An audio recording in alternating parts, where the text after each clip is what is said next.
Moinabad farm house drugs కేసులో ప్రధాన నిందితుడు మాజీ ఎమ్మెల్యే పైలట్ రోహిత్ రెడ్డి ఇవాళ విడుదల కాబోతున్నారు. జైలు నుంచి ఇవాళ ఆయన రిలీజ్ కాబోతున్నారు. ఇప్పటికే ఈ కేసులో హైకోర్టు పైలట్ రోహిత్ రెడ్డికి బెయిల్ మంజూరు చేసింది. ఈ కేసులో గత మార్చి 14న రాత్రి రోహిత్ ను పోలీసులు అరెస్ట్ చేశారు. ఈ కేసులో మొత్తం 3 అరెస్ట్ చేసి జైలుకు పంపారు. వారిలో పైలట్ రోహిత్ రెడ్డి, ఆయన సోదరుడు రితేష్ రెడ్డి, వ్యాపారవేత్త నమిత్ శర్మ ఉన్నారు. రోహిత్ రెడ్డి తరపున మాత్రమే న్యాయవాదులు హైకోర్టులో బెయిల్ పిటిషన్ దాఖలు చేశారు.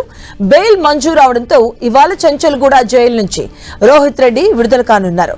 మార్చి 14న మొయినాబాద్ ఫామ్ హౌస్ లో దాడులు చేసిన పోలీసులు cocaine, liquor bottles, fire arms స్వాధీనం చేసుకున్నారు. అలాగే పార్టీలో పాల్గొన్న 11 మందికి డ్రగ్స్ పరీక్షలు నిర్వహించగా వారిలో 6గురికి డ్రగ్స్ పాజిటివ్ గా తేలింది.